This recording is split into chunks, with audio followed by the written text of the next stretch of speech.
नमस्कार, द डिबेटमा स्वागत छ। म वीरेन्द्र जैरो। दर्शकबिन, कोरोना भाइरसको महामारीले मुलुकलाई छपक्कै छोप्दै लगेको छ। यति बेला मुलुकमा कतै लकडाउन त कतै निषेधाज्ञा गरिएको छ, तर पनि संक्रमणको रफ्तारमा कुनै कमी आएको देखिँदैन।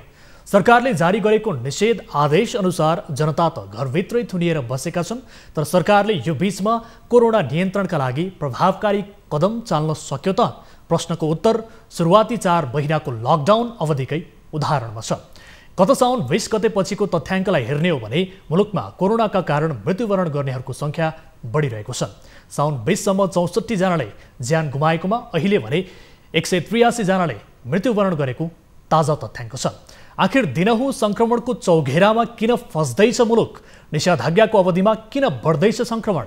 मृत्यु हुनेको सङ्ख्या भत्तै कसरी बढ्यो र निको हुनेको सङ्ख्या किन घट्यो? यो निषेधाज्ञाको अवधिमा सरकारले के गर्न सक्यो, के गर्न सकेन? आज हामी यी र यस्तै सन्दर्भमा केन्द्रित रहेर डिबेट गर्दैछौँ। विशेष गरी आजको डिबेटमा हामीसँग सहभागी हुनुहुन्छ फिजिसियन तथा राष्ट्रिय चिकित्सक सङ्घका महासचिव डाक्टर रमेश ढकाल र वरिष्ठ चिकित्सक तथा नेपाल चिकित्सक सङ्घका पूर्व अध्यक्ष केदार नरसिंह केसी। उहाँहरू दुवैजना यति बेला हामीसँग भिडियो मार्फत प्रत्यक्ष रूपमा जोडिनु भएको छ। आउनुहोस् उहाँलाई स्वागत गरौँ। यहाँहरू दुवैलाई कार्यक्रममा स्वागत गर्न चाहन्छु। धन्यवाद, नमस्ते। हजुर, सुरुवातमा अब डाक्टर रमेश तपाईँबाट गर्छु। यति बेला संक्रमण भत्तै बढेको छ, कतै निषेधाज्ञा कतै लकडाउनको अवस्थामा मुलुक गुज्रिरहेको छ। समग्रमा राज्यले कोरोना नियन्त्रणका लागि अवलम्बन गरेको जुन नीति छ, यो नीतिप्रति तपाईँ कतिको सन्तुष्ट हुनुहुन्छ? धन्यवाद वीरेन्द्रजी। यो हाम्रो कोरोना कोभिड-19 जुन वुहानबाट स्प्रेड हुँदै साउथ एसिया आउनलाई अलिकति समय लाग्यो। हामीकोमा साउथ एसिया रिजनमा अलिकति ढिला सुरु भयो यो कोभिड-19। त्यसकारण हामी कहाँ ट्रान्समिसन पनि ढिला हुँदै हुँदै अहिले जुन बिन्दुमा हामी आइपुगेका छौँ। हामीले लकडाउन गऱ्यौँ चैत्रको 2075 चैत्रको 11 गतेदेखि। र त्यति बेला हामीसँग जम्मा आधा दुईवटा केस मात्र थिए। र पछिल्लो फेजमा हामीसँग केस बढ्न थालेको भनेपछि असार पछि केस बढ्न थाले, बिस्तारै जेठदेखि सुरुमा देखिन थाल्यो, त्यसपछि बढ्दै गयो। र बिचको समयमा हाम्रो जुन 196 दिनको हाम्रो लकडाउन जुन छ, जुन गरियो 96 दिनको लकडाउन, त्यो लकडाउनको बिचमा हामीले तयार पार्ने कुराहरू हामीले वास्तवमा हाम्रो जनस्वास्थ्य विज्ञहरूले दिएको सुझाव, अब हामीले दिएको सुझाव भनौँ न, त्यो सुझावहरू दिँदाखेरि नेपाल सरकारले जति पनि मात्रामा जुन क्वारेन्टाइनको व्यवस्था गर्नुपर्ने थियो त्यो चाहिँ अलिकति नपुग जस्तो देखियो, एउटा कुरा। अर्को कुरा के थियो भने अस्पतालका बेडहरू हामीलाई त्यति आवश्यकता पर्दैन जस्तो सुरुमा फिल गरेका थियौँ, तर पछिल्लो फेजमा वात्तै केस बढेको कारणले गर्दाखेरि अस्पतालका बेडहरू पनि व्यवस्थित गर्न नसकेको हो कि भन्ने हाम्रो अलिकति बुझाइरह्यो। र अहिले वास्तवमा यो पछिल्लो फेजमा जब लकडाउन खुलिएपछि वात्तै बढ्यो। अनि दोस्रो कुरा के भने हाम्रो मित्र राष्ट्र भारतसँग जुन खुला सिमाना थियो, खुला सिमाना भएको कारणले गर्दाखेरि हाम्रा दाजुभाइ दिदीबहिनीहरू उतापट्टिबाट आउने जाने भन्दा पनि सुरुमा आउने क्रम धेरै बढिरह्यो। त्यो आउने क्रम बढिरहेको कारणले गर्दाखेरि पनि अनि बिचमा हामीले क्वारेन्टाइन व्यवस्थित अलिकति गर्न सकेनौँ। अब नगरेको भनेर भन्दिनँ मैले, तर व्यवस्थित क्वारेन्टाइन निर्माण गर्न सकेनौँ। त्यो कारणले गर्दाखेरि समुदाय स्तरमा अलिअलि फैलिने डर भयो र यो लकडाउन खोलिसकेपछि चाहिँ भत्तै नै बढ्यो। भत्तै नै बढिसकेपछि हाम्रोमा अहिले के देखिरहेछ भने केसहरू पनि, टेस्टिङको दायरा पनि बढिया छ, केस पनि बढिया छ र मृत्युदर अलिकति बढ्न थालेको छ। र मृत्युदरमा पनि हेर्दाखेरि के छ भने तपाईँको 40 देखि 60 को बिचको मृत्युदर चाहिँ अलि बढी, 60 देखि माथिको भन्दा पनि 40 देखि 60 को बिचको मृत्युदर बढी छ। र अनि कोएक्जिस्टिङ डिजिजहरू जस्तो मृगौलाका रोग भएका, मुटुका रोग भएका, दमखोकीका रोग भएका र अन्य रोग भएका बिरामीहरू चाहिँ आक्रान्त भएका छन्।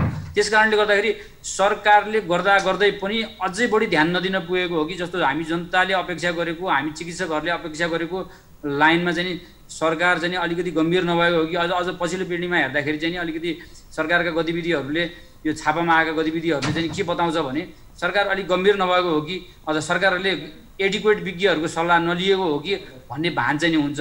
तर अब गरेकै छैन भनेर भन्नु चाहिँ नि फेरि हामीले अत्युक्ति होला, फेरि केही पनि गरेको छैन भनेर। क्वारेन्टाइन फेरि नै गरेको छ। अब यो पिसिआर टेस्टिङहरू एनपिएचएलदेखि लिएर 22वटा ल्याबहरूबाट फ्री नै गरिरहेकै छ सरकारले, नगरेको त होइन। तर के भने जनअपेक्षा अनुसार काम अब भएको चाहिँ नि अलिकति देखिँदैन।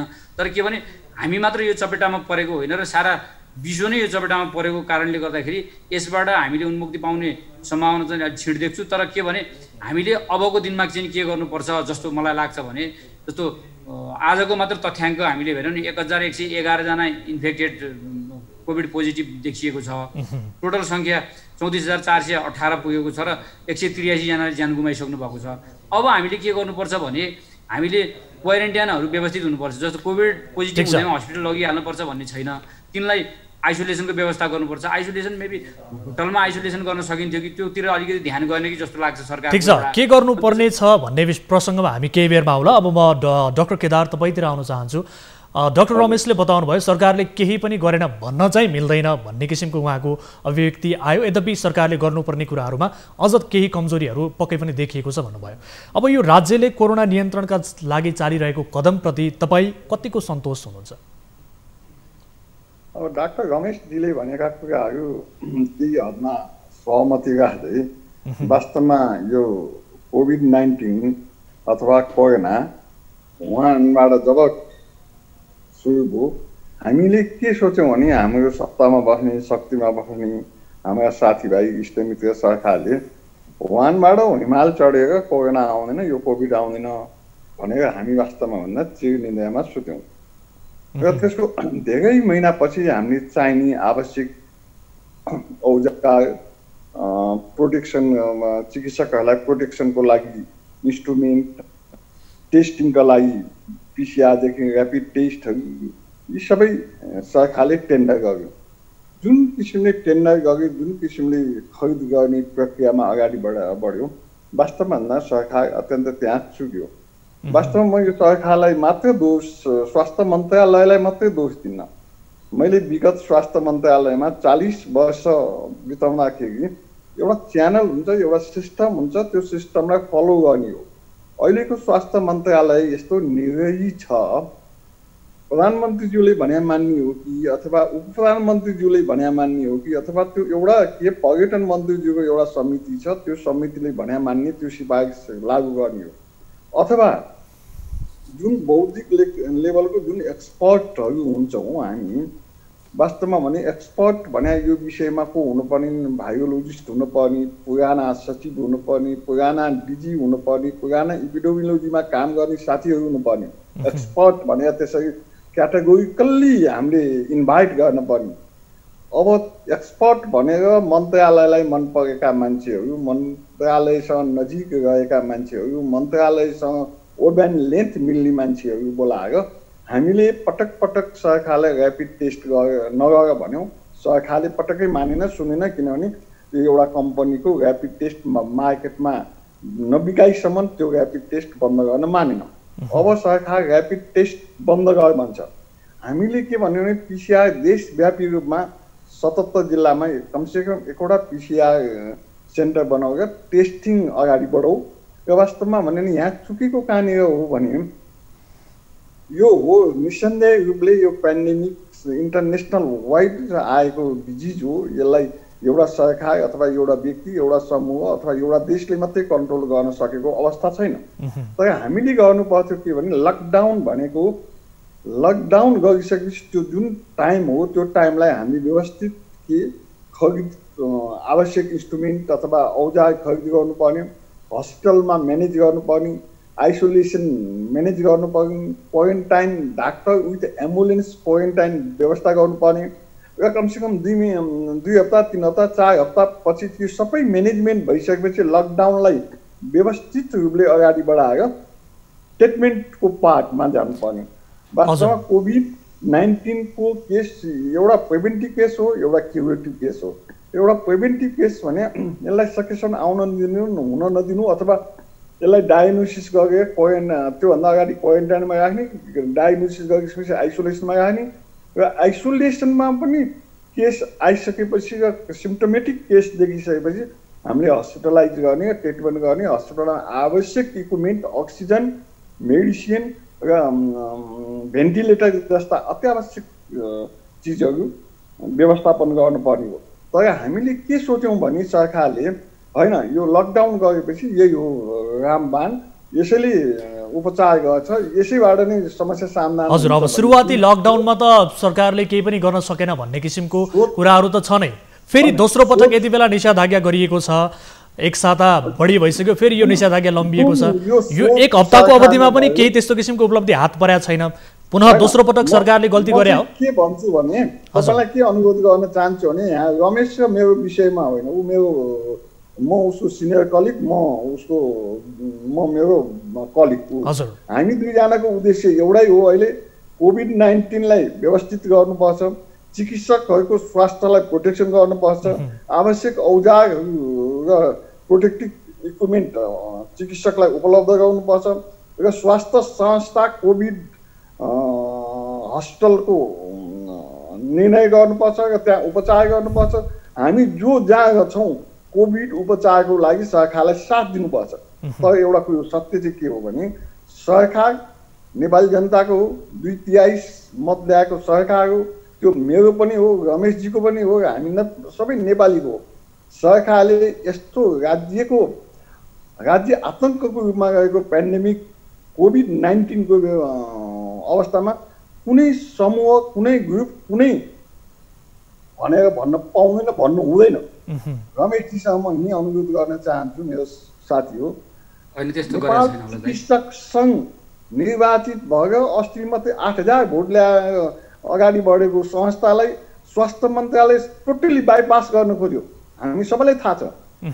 केही साथीहरू, केही लिमिट साथीहरूलाई लिएर स्वास्थ्य मन्त्रालय अगाडि बढ्न खोज्यो। यसरी यो समस्या समाधान हुँदैन। यो समस्या समाधान गर्न नेपाल मन्त्रीसँग सल्लाह गर्नुहुन्छ भने प्रधानमन्त्रीले, उपप्रधानमन्त्रीले अथवा अन्य मन्त्रीले स्वास्थ्य मन्त्रीज्यूलाई हस्तक्षेप गर्नुहुन्न। स्वास्थ्य मन्त्री अत्यन्त लिडरसिप लिएर आफ्नो च्यानलभित्रको सङ्घीय मन्त्रालय, प्रादेशिक मन्त्रालय, स्थानीय लेभलमा सम्म एउटा कोअर्डिनेसन गर्नुपर्छ र स्वास्थ्य सेवा विभाग र काठमाडौँ अथवा नेपालभरि भएका स्वास्थ्य संस्थासँग कोअर्डिनेसन गर्ने र चिकित्सक सङ्घ जस्तै विभिन्न सङ्घहरूसँग कोअर्डिनेसन गरेर अगाडि बढ्यो भने यो समस्या केही हद हामी समाधान गर्न सक्छौँ। नत्र भने अहिलेको अवस्था सिर्जना हुने हो भने स्वास्थ्य मन्त्रालय स्वास्थ्य मन्त्रीज्यूको मातहतमा छैन। केही साथीहरूले, हिजो मात्रै मैले एउटा साथीको इन्टरभ्यू देखाएको छु टिभीमा, उहाँले आम नेपालीलाई च्यालेन्ज गर्नु, हामीले नसके कसले सक्छ, आउनु त गर भनेर एउटा स्रोत र साधन शक्ति लिएर बस्ने अनि जनतालाई होइन नसके को सक्छ त आऊ भन्न मिल्छ। हामी सबैले सहयोग गर्ने हो। त्यस कारण म चाहिँ के भन्छु भने कोभिड भर्सेस अल, कोभिडको विरुद्धमा हामी सबै चिकित्सक, नेपाल सरकार, आम जनता, पत्रकार, फ्रन्टलाइनमा बस्ने प्रहरी प्रशासन सबै एक ठाउँमा बसेर लड्न सक्नुपर्छ। हजुर, ठिक छ। म तपाईँतर्फ आउँछु, डाक्टर केदार तपाईँतर्फ आउँछु। डाक्टर रमेश तपाईँतर्फ आउन चाहन्छु यही प्रसङ्गमा। विशेष गरी डाक्टर केदारले भने जस्तै अब स्वास्थ्य मन्त्रालय यति बेला निरीह देखिएकै हो त, किनभने जुन हिसाबले यो पेन्डेमिकको समयमा सबैलाई गोलबद्ध बनाएर अगाडि बढ्नुपर्ने थियो त्यो पनि देखिएन भन्नुहुन्छ डाक्टर केदारले। यस्तै हो अवस्था? होइन, त्यस्तो चाहिँ नि अलिकति मलाई किन लाग्दैन भने नेपाल चिकित्सक सङ्घको अध्यक्ष डाक्टर लोचन कार्की हिजो पनि स्वास्थ्य मन्त्रालय हुनुहुन्थ्यो। उहाँ ब्रिफिङ गर्दै हुनुहुन्थ्यो चिकित्सक स्वास्थ्य कर्मीहरूको लागि भनेर होइन। उहाँ विज्ञ मिटिङहरूमा पनि बोलाइनु भएको छ, बरु हामी बोलाइएको छैन, उहाँहरू बोलाइनु भएको छ। त्यस कारणले गर्दाखेरि मलाई के लाग्छ भने मैले बिचको दौरानमा धेरै समय म स्वास्थ्य मन्त्रालय जान्थेँ। अहिले पछिल्लो फेजमा अलिकति कम भएको छ मेरो गइ पनि स्वास्थ्य मन्त्रालयमा। तर के छ भने स्वास्थ्य मन्त्रालयमा जुन किसिमको केदारले भने जस्तै जुन किसिमको विज्ञहरूको सल्लाह जुन लिनुपर्ने हो त्यो चाहिँ अलिकति मैले पनि मेरो हदसम्म पनि अलिक खड्किएको महसुस चाहिँ गरेकै हो। तर के भने यो केदारले भने जस्तै कोभिड-19 को विरुद्ध हामी सबैको एकबद्धता हुनुपर्छ। सरकार स्टेक होल्डर हो, सरकारले सबैको यो सुरक्षाको ग्यारेन्टीदेखि लिएर उपचारको ग्यारेन्टी लिनुपर्छ र हामी नागरिक, हामी भएको कारणले गर्दाखेरि हामी सबल नागरिक हौँ, फेरि हामी स्वास्थ्यकर्मी पनि भएको कारणले गर्दाखेरि हामीले सरकारलाई डोर्याउनु पनि हाम्रो एउटा जिम्मेवार नागरिकको कर्तव्य पनि हुन्छ। जस्तो केदार दाई पहिला मेडिकल एसोसिएसनको अध्यक्ष पनि हुनुभयो, नेपाल सरकारमा निकै लामो समयसम्म उहाँको जुन एक्सपिरियन्स पनि छ। त्यस कारणले उहाँहरूले पनि सुझावहरू दिन सकिन्छ, सार्वजनिक रूपमा अझै पनि सुझाव दिन सक्नुहुन्छ एउटा कुरा। दोस्रो कुरा चाहिँ मलाई के लाग्छ भने नेपाल सरकारले नगरेको चाहिँ होइन। जस्तो भेन्टिलेटरको केसमा हामीले बारम्बार भन्यौँ, जस्तो भेन्टिलेटर अहिले इन्टरनेसनल मार्केटमा भेन्टिलेटर अहिले बिक्री वितरणमा बहुत समस्या छ। किनभने भेन्टिलेटर चाइनिज मार्केटबाट आउने हो, जर्मनीबाट आउने हो। अब उतातिर नै अलिकति बढी भेन्टिलेटरको आवश्यकता परेको कारणले हामी जस्तो थर्ड वर्ल्ड कन्ट्रीलाई चाहिँ नि डोनेसनमा आएका कतिपय भेन्टिलेटर इन्डियन सरकारले दिए, कतिपय जापानिजले दिए, कतिपय स्विजरल्यान्डले दिए, जस्तै हो भिटिएम पनि हाम्रो त्यसै गरी आएको छ। वास्तवमा कतिपय हामी पैसा हुँदाहुँदै पनि खरिद गर्न नसकेको एउटा सत्य एउटा कुरा हो त्यो। र दाइले भने जस्तो हामीसँग त्यस्तो पोलिटिकल्ली विचार फरक भएको कारणले गर्दाखेरि धरपकड गरेको अरे अनि यसमा पार्सियालिटी गरे जस्तो मैले चाहिँ फिल गरेको छैन। किनभने त्यहाँ सर्वदलीय समितिहरू, त्यहाँ डाक्टर साथीहरू आउँदाखेरि सबै खाले साथीहरूलाई मैले भेटिरहेको हुन्थेँ। र अभियसली पनि नेपाल मेडिकल एसोसिएसनको प्रेसिडेन्ट जो अल्लोजन कार्की हुनुहुन्छ, मेरो पनि अध्यक्ष हुनुहुन्छ, उहाँलाई मैले बारम्बार भेट भएको पनि छ। कतिपय डिस्प्युट भएको केसहरूमा उहाँसँग हाम्रो समन्वय पनि भइरहेको छ। त्यस कारणले गर्दाखेरि मलाई के लाग्छ भने अहिलेको यो पेन्डेमिककै कारणले गर्दाखेरि र हाम्रो लो रिसोर्सेसको कारणले गर्दाखेरि हो। अर्को कुरा के भने पछिल्लो फेजमा जस्तो हाम्रो स्वास्थ्य मन्त्री त हामी जस्तो डाक्टर हुनुहुन्न, उहाँ चाहिँ गैर डाक्टर हुनुहुन्छ। उहाँलाई चाहिँ हामीले नै सल्लाह दिनुपर्छ, चिकित्सा क्षेत्रकै मान्छेहरूले सल्लाह दिनुपर्छ। र सल्लाह दिँदाखेरि चाहिँ अलिकति एडिक्वेट सल्लाह मिलेन कि त्यो कारणले गर्दाखेरि कोभिड-19को हाम्रो यो म्यानेजमेन्टमा अलिकति दखल पर्यो कि हाम्रो जुन म्यानेजमेन्ट अहिले पछिल्लो फेजमा जुन मृत्युदर बढिरहेको छ त्यसले चाहिँ हामीलाई अलि हतोत्साहित बनायो कि भन्ने मलाई लाग्छ। त्यस कारणले गर्दाखेरि पुरै रूपमा सरकारलाई अब सफलता असफलतातिर लाग्ने, अब सरकारले गरेकै छैन भन्नुपर्दा पनि सबैले आफ्नो ठाउँबाट हामीले जोड गरेर सरकारलाई पनि बचाउने र सरकार बचाउनु भने हामी आफै बच्नु हो। त्यस कारण यसलाई अगाडि बढ्नुपर्छ। अब जस्तो सरकारले पनि यति बेला थुप्रै विज्ञहरूसँग सल्लाह सुझाव लिइरहेको छ। सरकारलाई थुप्रै विज्ञहरूले सल्लाह सुझाव दिइरहेका छन्। कतिपयले लकडाउन गर्नुपर्छ भने, कतिपयले गर्नु हुँदैन भन्ने। यो विज्ञहरूका बिचमा पनि एक किसिमको मतान्तर देखियो। तपाईहरूले कस्तो किसिमको सल्लाह दिइरहनु भएको छ? हुन त तपाईँ स्वयंले बताउनु भएको छ थुप्रै दिनदेखि म स्वास्थ्य मन्त्रालय गएको छैन भनेर। कस्तो किसिमको सल्लाह दिइरहनु भएको छ? तपाईहरूले दिने सल्लाह पनि एक खालको सल्लाह देखियो। प्रधानमन्त्रीले विज्ञहरूको मिटिङ बोलाउनु भयो, बैठक बोलाउनु भयो। विज्ञहरूको बैठकमा मलाई बोलाउनु भएन, तर मलाई जसलाई बोलाउने मान्छेहरूले मलाई सोध्नुभयो। जस्तो डाक्टर सन्तु कुमार दासलाई बोलाउनु भएको थियो। सन्तु कुमार दासलाई मैले यसो गर्दा राम्रो हुन्छ भनेर मैले 10 बुँदे लिखित उहाँलाई प्रतिवेदन पनि पठाएको थिएँ। तर के हो भने अहिले जस्तो हामीले अब लकडाउन गऱ्यौँ, लकडाउन गरेपछि हाम्रो लकडाउनको बिचमा हामीले वास्तवमा एडिक्वेट होमवर्क गरेनौँ भनेर हामीले स्वीकार्नुपर्छ। किनभने फर्केर हेर्दाखेरि कतिपय क्वारेन्टिन व्यवस्थित भएनन्। हामीले त्यो बिचमा हस्पिटलहरूको निर्माण गर्न सकिन्थ्यो, त्यो निर्माण गर्न सकेनौँ। बेड सङ्ख्या बढाउन सकिन्थ्यो। र कतिपय हामीले मोनिटरिङ गरेका कुराहरूमा हामीले अरूसँग भर पऱ्यौँ, जनप्रतिनिधिहरूसँग भर पऱ्यौँ। उहाँहरूले बेड मात्र बनाइदिनु भयो। बेड बनाइदिएपछि म्याट्रेस किनिदिनु भएन। विविध यो प्राविधिक समस्याहरू भए होइन, त्यो समस्याहरू भएको छ। जस्तो प्रधानमन्त्रीले बोलाएका विज्ञहरूले पनि फरक राय दिएको तपाईँले सञ्चार माध्यमबाट पनि सुन्नु भएको छ। वास्तवमा यो कोभिडको बारेमा मलाई के लाग्छ भने त्यहाँ केदार दाइ सिनियर पनि हुनुहुन्छ। कोभिडको बारेमा हामी त्यति पारङ्गत भइसकेकै छैनौँ। WHO आफै पनि कन्फ्युज छ कि जस्तो मलाई मेरो अनुभूतिले लाग्छ। किनभने विभिन्न अमेरिकाको केसमा पनि अब डोनाल्ड ट्रम्पले जुन अभिव्यक्ति दिनुभयो वास्तवमा त्यो कन्ट्रोभर्सियल कुराहरू भएको छ। त्यस कारण कोभिड-19को बारेमा अहिले जसले जति पढ्यो, जति रिसर्चहरू गरिरहेको छन् तिनलाई हामीले मध्यनजर गर्दै ती गाइडलाइन्सहरू फलो गर्दै गइरहेको हो हामीले अहिले।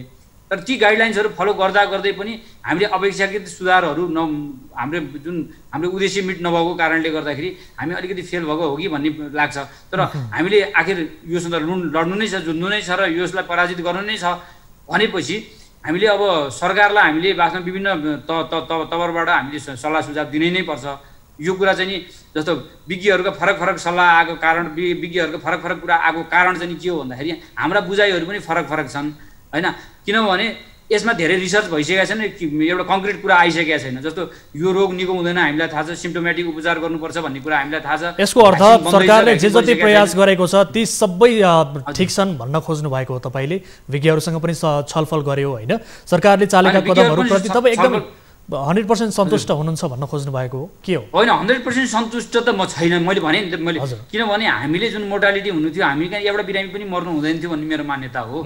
किनभने त्यो त दुखी त हामी हुनु परेन। हाम्रो दाजुभाइहरू मरिरहेछन्, भोलि हामी पनि मर्न सक्छौँ। यो त फेरि विडम्बना दुःख तितो कुरा छ नि त। यो लागिसकेपछि भेन्टिलेटरमा गइसकेपछि फर्किने सम्भावना एकदम कम छ।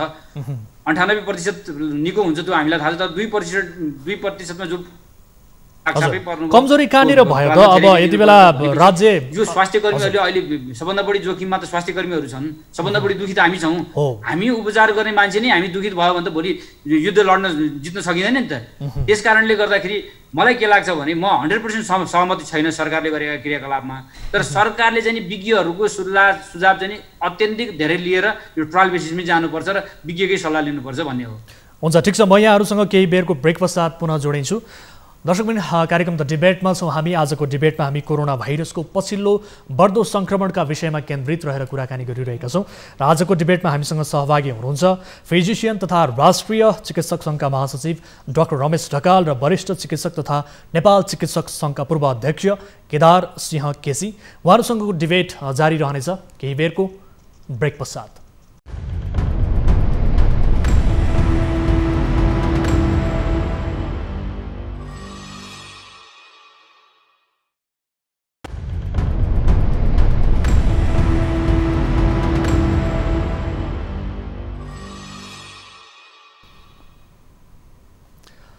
दर्शकबिन कार्यक्रम द डिबेटमा पुनः स्वागत छ आज हामी आजको डिबेटमा कोरोना भाइरसको बढ्दो सङ्क्रमणका विषयमा सन्दर्भित रहेर डाक्टरहरूसँग कुराकानी गरिरहेका छौँ डाक्टर रमेश ढकाल र डाक्टर केदार नरसिंह केसी हामीसँग हुनुहुन्छ म यहाँहरू दुवैलाई कार्यक्रममा पुनः स्वागत गर्न चाहन्छु अब म डाक्टर केदार तपाईँतर्फ आउन चाहन्छु विशेष गरी अघिकै प्रसङ्गमा सरकारले जुन हिसाबले भनौँ न एक हिसाबले यहाँहरू थुप्रै विज्ञहरूसँग सल्लाह सुझाव लियो यो सल्लाह सुझाव लिने सन्दर्भमा पनि अलिकति पोलिटिकल्ली बायोस गरेको हो कि भन्ने किसिमको धारणा तपाईँको हो के हो यसो हो मैले चाहिँ भन्न खोजेको के भने कतिपय चिज सिस्टमभित्र प्रवेश गर्नुपर्छ पोलिटिकल बायसको भन्दा पनि क्याटेगोरिकल्ली अगाडि बढ्नुपर्छ कोभिड-19 को विषयमा अहिले रमेशजीले भने जस्तो यो संसारको लागि नौलो रोग हो यो विषयवस्तुमा 7 दिनमा 7वटा भाषण आउँछ WHO को एउटा भाषण आउँछ जोन हप्किन्सको एउटा भाषण आउँछ विभिन्न साथीहरूको विभिन्न भाषण आउँछ त्यसकारण यसको म्यानेजमेन्ट यही हो भने अहिले हामी कोही पनि विश्वका जनशक्ति अथवा एक्सपर्टहरूले भन्न सकेको छैन र यसको टाइम लाग्छ मेरो भनाइ चाहिँ यति मात्रै हो कि हामी सत्ता शक्ति जहाँ बसे पनि म चिकित्सक सङ्घको अध्यक्ष हुँदा अथवा रमेश कुनै संस्थाको केही हुँदा संस्था चलाउने कसरी हो भने सिस्टमले चलाउने हो कसरी सिस्टमले चलाउने हो भने एक्सपर्ट त धेरै मान्छे हुन सक्छन् तर मन्त्रालयले बोलाउने मन्त्रालय चिन्ने मान्छे भनेको हो भने हिजोको पूर्व डिजीहरू हिजोको पूर्व सचिवहरू हिजोको पूर्व चिकित्सक सङ्घको अध्यक्षहरू वर्तमान चिकित्सक सङ्घको अध्यक्षहरू भ्याली ग्रुप अफ हस्पिटलको डाइरेक्टरहरू एक्सपर्ट भाइरोलोजिस्टहरू यसै चिन्नुपर्छ सिस्टमले चिन्दाखेरि फलानु हस्पिटलमा चाहिँ मैले चिने फलानु भाइ चाहिँ मेरो मान्छे भनेर भन्नु हुँदैन यो सिस्टम हुँदैन त्यसकारण सरकारले नियत असल राखेर होस् अथवा नियत खराब राखेर होस् जे जस्तो गरे भए पनि म चाहिँ के चाहन्छु भने सिस्टमभित्र प्रवेश गरोस् त्यसले राजनीतिक आग्रह पूर्व आग्रह देखिँदैन एक दोस्रो चिज कहाँनिर मैले देखिरहेको छु भने स्वास्थ्य मन्त्रालय तपाईँले यो 2/3 सरकार आएको 2 वर्ष 2.5 वर्ष 3 वर्ष भयो 3 जना हो 4 जना स्वास्थ्य मन्त्री चेन्ज हुनुभयो 3 जना हो 4 जनै लाग्छ मलाई सचिव चेन्ज हुनुभयो 4 जना हो 5 जना डिजी चेन्ज हुनुभयो भने एउटा डिजीले अथवा एउटा सचिवले स्वास्थ्य मन्त्रालयमा बसेर 6 महिना पनि काम गर्न सकेनन् जसले गर्दाखेरि स्वास्थ्य मन्त्रालय भने आफैमा बृहत मन्त्रालय हो र त्यसका विषयवस्तु जान्न रमेश म हामी जस्ता धेरै साथी 20औं वर्ष काम गर्दा नि त्यसका आफ्नै फङ्सनिङ युनिटहरू हुन्छ त्यो थाहा नहुन सक्छ 3 महिना आएका सचिव डाइरेक्टर डिजी र मन्त्रीले के बुझ्ने भन्नुहोस् त त्यसकारण स्वास्थ्य मन्त्रालय जस्तो संस्थालाई ह्यान्डल गर्दाखेरि र यस्तो समस्या परेको बेलामा अन्तर्राष्ट्रिय जगतमै ठुलो महामारीको अवस्थामा प्रधानमन्त्रीजीले के भन्नुपर्ने हो भने मैले देखाएको छु त्यहाँभित्र नै आन्तरिक मतभेद छ कन्फ्लिक्ट छ सरकार सञ्चालन गर्नुपर्ने एकतिर छ भने त्यहाँभित्रको लफडा अर्कोतिर छ प्रधानमन्त्रीजीले मन्त्रीजीलाई बोलायो तेरा समस्या के हो म छु त्यो पछाडि पारदर्शी रूपले संस्था चला आर्थिक घोप्लाबाजी नगर चिकित्सकको मनोबल उच्च बना आवश्यक चाहिने औषधिमूलक हस्पिटललाई चाहिने इक्विपमेन्टको जिम्मा सरकारले लिनुपर्छ, कति पैसा चाहिन्छ ल्याइदा भनेर पारदर्शी रूपले कुनै पनि चिज देखाएको भयो। अहिले कोही पनि कोभिडको विषयमा मैले अहिले भने कोही पनि नेपाली जनता कसैको पक्ष विपक्षमा छैन, किनभने पहिला आफू बाँचेन पार्टी र समूह हो, आफै सिद्धियो भने सिद्धिको नि। त्यस कारण हामीले के सोच्नुपर्छ भने म त्यसो मतलब प्रतिपक्ष पनि ठिक हो भनेर भन्दिनँ, प्रतिपक्षले नै आफ्ना पार्टीका कार्यकर्तालाई जिल्ला जिल्लामा पठाएर आफू आइस प्रोटेक्सनमा राखेर कन्भिन्स गरेर ल यो यस्तो समस्या हो, तिमीहरू चाहिँ गाउँबाट ननिस्क, पार्सियल लकडाउन गयो भनेर आफ्नो ओडा, आफ्नो गाउँ, आफ्नो क्षेत्रमा मात्रै सीमित गर्नुपर्छ। तपाईँलाई मैले अहिले अनुरोध गरौँ, हामी लकडाउन 96 दिन हो 97 दिन लकडाउन भयौँ। लकडाउनको बेलामा हामी चिकित्सकलाई कतिपय ठाउँमा पुलिसले छेक्ने अवस्था सिर्जना भयो। माइती घरमा जुलुस लाउन त झन्डा ल्याएर साथीहरू पास लिएर गएको थियो त, यो त हामी सबैलाई थाहा छ नि। त्यस कारण यो चिजमा कसैलाई दोष दिने, कसैलाई आक्षेप लगाउने भन्दा पनि हामी सबै एक हौँ, हाम्रो विरोधमा कोभिड-19 मात्रै छ भन्ने मानसिकता त्यो कसले सिर्जना गरिदिने हो भने सरकारले। हजुर, तर अब कोरोना नियन्त्रणका लागि विश्व नै यति बेला एकजुट बनिरहेको अवस्थामा विशेष गरी प्रतिपक्ष दल सरकारको आलोचित बन्नु बाहेक सहयोगी बनेन भन्ने किसिमको कुराहरू पनि सुनिन्छ, के भन्नुहुन्छ? म त यही भने त तपाईँलाई, अहिले सरकारले जुन किसिमले जनतालाई राहत दिनुपर्ने, जनताको मनोभावना अनुसार सरकार चल्नुपर्ने, कोअर्डिनेसन सङ्घीय सरकार, प्रदेश सरकार, स्थानीय सरकारमा कोअर्डिनेसन गर्नुपर्ने र प्रतिपक्षका सबै प्रतिपक्ष मात्रै होइन सबै राजनीतिक पार्टीकालाई एक ठाउँमा राखेर यसै जानुपर्छ भनेर जसै सरकारले भन्नुपर्ने हो त्यो सरकारले नै भनेन। प्रतिपक्ष ठुला पार्टीहरू गणितीय हिसाब किताबले प्रतिपक्षमा होलान्, उनीहरूको पनि दायित्व हुन्छ, उनीहरूले पनि यो विषय वस्तुमा गम्भीरताका साथ उठाउन सकेन। त्यस कारण अहिले मलाई लाग्छ मेरो रमेशको एउटै मात्रै उद्देश्य हुनसक्छ, हाम्रो डाक्टर रमेशको मेरो, अहिले सम्पूर्ण सरकार, प्रतिपक्ष र विभिन्न पार्टी, चिकित्सक, स्वास्थ्यकर्मी, आम जनता, पत्रकार एक ठाउँमा उभियौँ र कोभिडको विरुद्धमा हामी एकजुट भएर अगाडि बढौँ। यही नै अहिलेको हाम्रो आवश्यकता हो। हजुर, अब विशेष गरी चिकित्सकहरूको सवालमा चाहिँ के कमजोरी भइरहेको छ त? तपाईँ यो बताइदिनुहोस्, चिकित्सकहरूको सवालमा चाहिँ के कमजोरी भइरहेछ? विशेष गरी सरकारी चिकित्सकहरू, गैर सरकारी चिकित्सकहरू भनेर पनि विभिन्न किसिमका कुराहरू आइरहेका छन् होइन? चिकित्सकहरूको सवालमा चाहिँ के कुरा कमजोरी, कहाँनिर के भइरहेछ? म एउटा चिकित्सक सङ्घको पूर्व अध्यक्षको नाताले सबभन्दा पहिला त चिकित्सक भने सरकारी गैर सरकारी यो त्यो भन्न चाहन्न। म चिकित्सक र स्वास्थ्यकर्मी यो एउटा टिम नभइकन स्वास्थ्य सेवा अगाडि बढ्न सक्दैन, त्यस कारण यो एउटा टिम हो। हजुर, अहिलेको अवस्था चाहिँ के हो त? जसै सोध्नुभयो नि, मलाई लाग्छ रमेशजी पनि सहमत हुनुहुन्छ होला, सरकारले जुन किसिमले दिनुपर्ने हो मास्क, पिपी, सेनिटाइजर लगायतका आवश्यक सेल्फ प्रोटेक्टिभ इक्विपमेन्ट हो, सरकारले यथेष्ट दिन सकेको छैन। म टाढा जान्न, तिमी बिजी हस्पिटलको एउटा फिजिसियनलाई सोध्नु, तैँले पिपी पाछ, तैँले मास्क पाछ भन्दाखेरि त्यसले पाउने अवस्था छैन। र अहिले प्राप्त भएको पिपी पनि जुन किसिमले क्वालिटी हुनुपर्ने त्यो पनि छैन। कोही गाउन छन्, कोही तलको सुगाल छन्। वास्तवमा भन्यो भने यो अत्यन्त बेचिती हिसाब किताबले हामीले खरिद गरेका छौँ। तेस्रो चिज हामीले स्वास्थ्य संस्थालाई हो, स्वाभाविक रूप हो सरकारले सहयोग माग्नुपर्छ, हामी सबैले सहयोग दिनुपर्छ। कोभिड-19 को लागि आइसोलेसन हस्पिटल भनेर प्रष्ट रूपले धेरै अगाडि सरकारले तोक्नु पर्थ्यो। काठमाडौँभित्रका 4 वा 5 वटा मेडिकल कलेज छन्, त्यसमध्ये एउटा दुईटा मेडिकल कलेजलाई कोभिड-19 को रूपमा हामीले स्थापना गर्न सक्छौँ। त्यस्तै 35 वटा भन्दा बढी 100 बेड भन्दा बढीको नर्सिङ होमहरू छन्, 2-4 त्यसलाई हामीले एलोकेट गर्न सक्छौँ। सरकारी हस्पिटल छन्, तिनलाई हामीले कोभिडको फोकल इन्स्टिट्युसन बनाउन सक्छौँ। र त्यस्तै हामीले जुन पिसिआर अहिले भन्यौँ 24 देखि 36 वटा जिल्लाहरूमा पिसिआर गइरहेको छ र 5 वटा नन फङ्सनिङ छ, 30 वटा फङ्सनिङ छ जस्तो लाग्छ मलाई। 77 जिल्लामा PCR समयमै टेस्ट गरेर डायग्नोसिस गर्नु पर्थ्यो। हामी यी सबै आदिमा चुक्यौँ। र त्यति मात्रै होइन, सबभन्दा ठुलो चिज के हो भने स्वास्थ्यकर्मी चिकित्सकहरूलाई जुन काम गर्ने मनोभावना छ नि, मानसिक रूपले पनि अत्यन्त त्रसित रूपले हामी छौँ। किनभने हाम्रा परिवार त्यसमा पनि अब कतिपय चिकित्सकले सरकारले उपलब्ध गराएको स्वास्थ्य सामग्रीहरू पाएका छन्, कतिले पाएका छैनन् भनिन्छ।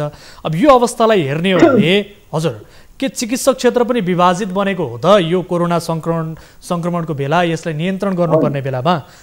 होइन न, चिकित्सक विभाजित छैनन्, चिकित्सक एक ठाउँमा छन्। हामीले दिनुपर्ने, हामीले उपलब्ध गराउनुपर्ने जुन इक्विपमेन्ट हो, जुन सेल्फ प्रोटेक्सन इन्स्ट्रुमेन्ट हो, त्यो पर्याप्त मात्रामा पुगेका छैन जस्तो भन्नुहोस् ल एकछिनको लागि। प्राइभेट कलेजहरूलाई अथवा प्राइभेट मेडिकल कलेज अथवा नर्सिङ होमहरूलाई सरकारले कोभिड ट्रिटमेन्ट गर्नको लागि नीति निर्देशन दिने र गर्नु नि पर्छ। राज्यको नि दायित्व हो नि। हाम्रो 2072 को संविधानले स्पष्ट रूपले स्वास्थ्य को जिम्मेवार स्वास्थ्य मौलिक हक हो भने हामी स्पष्ट रूपले लेखिसकेका छौँ। त्यो आधारले पनि यस्ता ठुल्ठुला महामारी चाहिँ राज्यले रेस्पोन्स गर्नुपर्छ भन्ने कुरो योभन्दा अगाडि पनि हामीले इम्प्लिमेन्ट गरिसकेको अवस्थामा सरकारले सबैलाई आवश्यकता अनुसार वितरण गर्नु पर्यो नि। तपाईँको कतिपय जिल्ला, मैले त दाबी साथ भन्छु, पिपी पुर्याउने मेरो जिल्लामा म पहिलो मान्छे हो सरकार हो। मैले 88वटा गाउँपालिकाको स्वास्थ्य चौकीमा पुर्याउने मान्छे म। त्यस्तै नै सरकार भने त गार्जियन हो, अभिभावक हो। जनताले आशा भरोसा कसैलाई गर्छ भने सरकारलाई गर्छ। त्यो सरकार पनि त्यस्तो किसिमले विभाग देखाउँछ भन्नुहोस्। हामी चिकित्सक रमेशजीको पनि घरमा परिवार छ, मेरो पनि घरमा। ठिक छ सर, म डाक्टर रमेश तपाईँतर्फ आउन चाहन्छु। विशेष गरी सरकार विशेष गरी अहिले चिकित्सकहरूलाई पनि आक्षेप लाग्ने गरेको छ कि अलिकति राजनीतिमा बढी केन्द्रित हुँदाखेरि चिकित्सकहरू पनि विभक्त भएका हुन् कि भन्ने किसिमको कुराहरू आइरहेको छ। कतै चिकित्सा क्षेत्र पनि विभाजित भएको हो कि भन्ने कुरा आइरहँदा तपाईँको धारणा चाहिँ के छ यसमा?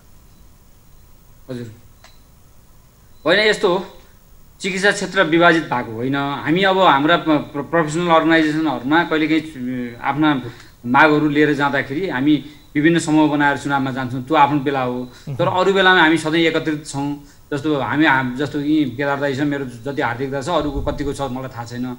त्यस कारणले गर्दाखेरि के छ भने यो कोभिड-19 को सन्दर्भमा हामी विभाजित पक्कै छैनौँ। र एउटा कुरा दाइले भने जस्तो नेपाल सरकारले जुन किसिमको समाधानको व्यवस्थापनको लागि स्वास्थ्य कर्मीहरूको मनोबल बढाउनको लागि अनि प्राइभेट र गैर सरकारी अथवा सरकारी चिकित्सक अथवा सरकारी स्वास्थ्य कर्मीहरू नभनिकन जानु पर्थ्यो। र पिपिई को सन्दर्भमा म त सरकारी चिकित्सक पनि होइन, जस्तो म प्राइभेट सेक्टरमा काम गर्ने मान्छे। तर भएको कारणले गर्दाखेरि प्राइभेटहरूलाई चाहिँ कुनै पनि निकायले त्यस्तो दिएको जस्तो पनि लाग्दैन। अर्को कुरा के भन्दाखेरि हामी अहिले स्वास्थ्यकर्मी र कोभिड-19 भन्नुपर्छ जस्तो लाग्छ मलाई। जस्तो कुनै राजनीतिक हिसाब किताबले को कता, को डाक्टर, को नर्स, को के भन्नुभन्दा पनि स्वास्थ्यकर्मी एकातिर, कोभिड-19 अर्कोतिर, र हामी स्वास्थ्यकर्मीले क्युमुलेटिभ इफोर्टले हामीले कोभिड-19लाई परास्त गर्नुपर्छ भन्ने मलाई लाग्छ। र हामी विभक्त छैनौँ भन्ने कुराको मलाई सन्देश दिन चाहन्छु तपाईँलाई। ठिक छ, अब अहिले यति बेला विशेष गरी अब उपत्यकाकै कुरा गरौँ र देशका अन्य विभिन्न भागमा पनि अब निषेधाज्ञा छ, कतै लकडाउन जारी छ। तर पनि यो समयमा सङ्क्रमितहरू घट्ने क्रम रोकिएको छैन। अझ बढी एउटा नयाँ रेकर्डहरू कायम गरिरहेको छ। आज मात्रै कुरा गर्ने हो भने 1111 सुरुवातमा तपाईँले पनि बताउनु भयो होइन। यो किन रोकिन सकेको छैन त? अब निषेधाज्ञा जारी छ, यो अवधिमा पनि विशेष गरी उपत्यकाकै कुरा गर्ने हो भने 1 हप्ता अझ लम्बाइएको छ। 1 हप्ताको निषेधाज्ञालाई बढाएर 2 हप्ता बनाइएको छ। निषेधाज्ञाको भन्दा पनि कुरा के छ भने मैले अघि तपाईँलाई दोहोऱ्याएँ एउटा कुरा। हजुर, मैले एउटा कुरा दोहोऱ्याएँ फेरि। वीरेन्द्रजी हजुर प्लिज। वीरेन्द्रजी मैले एउटा कुरा दोहोऱ्याएँ तपाईँलाई। हजुर गो अहेड प्लिज। हामी जुन ठाउँमा हाम्रो अवस्थिति जुन ठाउँमा छ, हाम्रो अवस्थिति भनेको हामी भारतसँग जोडिएको छ। हाम्रो सीमा भारतमा पनि केस एकदम बढिरहेको छ र हाम्रो आउजाउ अझै पनि भइरहेको कारणले गर्दाखेरि कम्युनिटी ट्रान्समिसन भएको हो। त्यस कारणले गर्दा अहिले टेस्टिङ पनि बढिरहेछ र केसहरू पनि बढिरहेछ। सम्भवतः यो पिक लेभलमा जाँदैछ, त्यस कारणले गर्दाखेरि जस्तो हामी कहाँ मात्र बढेको होइन, इन्डियामा पनि बढेको छ र मोर्टालिटी पनि त्यही अनुसारले, मृत्युदर पनि त्यही अनुसारले बढिरहेको छ र सिरियस बिरामीहरूको सङ्ख्या पनि बढिरहेको छ। अब यसलाई चाहिँ के हो भने हामीले जस्तो हिजो हामीले 5,000 6,000 गर्थ्यौँ भने अहिले 10,000 12,000 टेस्ट पनि गरिरहेको छौँ। त्यो कारणले पनि वान अफ द फ्याक्टर त्यो पनि हो। र अर्को कुरा के भने कम्युनिटीमा ट्रान्सफर्मेसन भएको कारणले गर्दाखेरि यो केस बढिरहेको हो। अब यो कम्युनिटीमा ट्रान्सफर्मेसन भएको केस घटाउनलाई चाहिँ हाम्रो एउटा प्रविधि भनेको जुन निषेधाज्ञा, एउटा मान्छे फेस टु फेस कन्ट्याक्ट, मान्छेको कन्ट्याक्ट नहुनुहोस् भन्ने कुरा हो, एउटा कुरा हो। सँगसँगै जुन जिम्मेवार नागरिकले गर्नुपर्ने कर्तव्य पनि गर्नुपर्छ भन्ने मलाई लाग्छ। जस्तो यति बेला अब विशेष गरी बाहिर ननिस्किने। डाक्टर रमेश, म तपाईँलाई सोध्न चाहन्छु, विशेष गरी यति बेला अब निको हुनेको सङ्ख्या पनि यतातिर घटिरहेको स्थिति छ, अर्कोतर्फ मृत्यु हुनेको सङ्ख्या बढिरहेको छ। निको हुनेको सङ्ख्या घट्नुको कारण चाहिँ के हो? हजुर होइन, यस्तो छ, अब यो कोरोना रोगको उपचार भनेको सिम्प्टोमेटिक उपचार, लक्षण अनुसारको उपचार गर्ने हो। 98% आफै निको भएर जान्छन्। कतिलाई अक्सिजन मात्र चाहिन्छ, कतिलाई चाहिँ नि भेन्टिलेटरमा जानुपर्ने स्थिति आउँछ। जस्तो भेन्टिलेटरमा गइसकेको र फर्केको रेकर्ड चाहिँ नि एकदम 79% मोर्टालिटी, साथीहरूसँग हिजो कुरा पनि भएको थियो, 79% नै मोर्टालिटी भएको छ। जस्तो हामी कहाँ रेमडेसिभिर औषधि बल्ल भर्खर आउन थालेको छ, त्यसले पनि अलिकति फाइदा गर्छ भन्ने कुरा आएको छ। त्यस कारणले गर्दाखेरि सुरुमा त हाम्रो रिसोर्सेस, ह्युमन रिसोर्सेस एडुकेट हुँदै पनि एडुकेट भेन्टिलेटर नहुनु एउटा दुर्भाग्यपूर्ण कुरा हो। दोस्रो कुरा के भन्दाखेरि एडुकेट आइसियु पनि छैन। अहिले अब मान्छेहरूले आइसियु पाउन छोडिसके, काठमाडौँको हकमा हुनुहुन्छ, आइसियु पाउन गाह्रो भइसकेको छ। अनि त्यो कारणले पनि हो। जस्तो अब मान्छे चाहिँ नि धेरै सङ्क्रमित बढेको खण्डमा अब उपचारै नपाउने हो कि भन्ने डर भइसक्यो। अब हामीले कसरी भएकोलाई म्यानेजमेन्ट गर्ने आफ्नो ठाउँमा छ। र जस्तो सरकारले हिजो पनि भन्यो कि 14 दिनपछि घर पठाऊ भनेको कारण के हो भन्दाखेरि अरू बिरामीलाई पनि त्यो स्पेस दियो है। कोभिड पोजिटिभ बिरामी चाहिँ नि यदि लक्षण आएको छैन भने घर पठाइदियो, होम आइसोलेसनमा गर भनेको हो। अब हामीले यसलाई घटाउनलाई चाहिँ के गर्न सक्छौँ भने हामीले भइगरेका प्राइभेट हस्पिटलहरू छन्, यी प्राइभेट हस्पिटलहरूसँग नेपाल सरकारले समन्वय गरेर कोभिड डेडिकेटेड हस्पिटलहरू तुरन्त घोषणा गर्नुपर्छ र जति पनि घोषणा गरेका छन् त्योभन्दा बढाउनुपर्छ भन्ने मलाई लाग्छ। हस्, ठिक छ डाक्टर रमेश। अब अन्तिममा म डाक्टर केदार तपाईँतर्फ आउन चाहन्छु। अन्तिममा अब यति बेला निको हुनेको सङ्ख्या पनि घटिरहेको छ, मृत्यु हुनेको सङ्ख्या बढेको छ, सङ्क्रमितको सङ्ख्याले नयाँ रेकर्ड कायम गरिरहेको छ। अब कोरोना नियन्त्रणमा सरकारले के गर्नु पर्ला? सधैँभरि निषेधाज्ञा मात्रै गरेर, लकडाउन मात्रै गरेर त हुँदैन। यो एक हप्ताको यो पछिल्लो लकडाउन पनि हेर्ने हो भने पछिल्लो समय केही त्यस्तो किसिमको उपलब्धि देखिएको पक्कै पनि छैन, देख्ने गरी भएको। अब यो अवस्थामा सरकारले गर्नुपर्ने के हो? सरकारवालाको भूमिका कस्तो रहन्छ? स्वयं जनताको भूमिका चाहिँ कस्तो रहने? छोटोमा संक्षेपमा। सरकारले अभिभावकत्व दिन सक्नुपर्छ, चिकित्सकहरूको मनोबल उच्च राख्न सक्नुपर्छ, जनतालाई सहयोग गर्ने वातावरण सिर्जना गर्नुपर्छ र काठमाडौँ अथवा देशव्यापी रूपमा स्वास्थ्य संस्थालाई अझ बलियो, दरिलो र वेल इक्विप बनाउनुपर्छ। र पत्रकारहरूले, तपाईँहरू जस्तै साथीहरूले कहिलेकाहीँ हामी चिकित्सकहरूलाई के भान पर्छ भने चाहिने भन्दा बढ्ता कहिलेकाहीँ विषयवस्तु प्रस्तुत गरेको हो कि र भयभीत वातावरण बनाइदिएको हो कि भन्ने पनि हामीलाई लाग्छ। त्यस कारण हामी सबैमा सन्तुलित व्यवहार गर्ने हो र राज्यले अभिभावकत्व लिने हो भने स्वाभाविक रूपले अहिले रमेशजीले भने जस्तो यो एसेन्डिङ कर्भ एउटा लेभलमा पुग्छ नै, कसैको केही लाग्दैन, किनभने यसको भाइरसको क्वालिटी नै त्यही हो। सेप्टेम्बरतिरपछि डिसेन्ड डाउन भइसकेपछि अनि त्यसपछि इम्युनाइजेसनको पनि मार्केटहरूमा हल्ला छ। त्यस कारण हामीले के सिक्न पर्छ भने यी 4-5वटा चिजपछि सबै मान्छेलाई मानसिक रूपले कोभिडसँग अथवा कोरोनासँग अब नयाँ लाइफ स्टार्ट गर्ने हो। हुन्छ, ठिक छ। यहाँको यो महत्त्वपूर्ण विचार र संवादका लागि धेरै धेरै धन्यवाद। तपाईँले बोलाइदिनु भएकोमा तपाईँलाई नै हार्दिक धन्यवाद। Doctor Ramesh, thank you so much for your time. दर्शकवृन्द, आजको द डिबेटमा हामीसँग सहभागी हुनुहुन्थ्यो फिजिसियन तथा राष्ट्रिय चिकित्सक सङ्घका महासचिव डाक्टर रमेश ढकाल र वरिष्ठ चिकित्सक तथा नेपाल चिकित्सक सङ्घका पूर्व अध्यक्ष केदार नरसिंह केसी। उहाँहरू दुवैजनालाई आजको कार्यक्रममा सहभागिताका लागि धेरै धेरै धन्यवाद दिन चाहन्छौँ। र यो सँगै कार्यक्रमको समय सकिएको छ। हामी निरन्तर न्युजमा छौँ। न्युज 24 टेलिभिजन हेर्दै रहनुहोला। नमस्ते।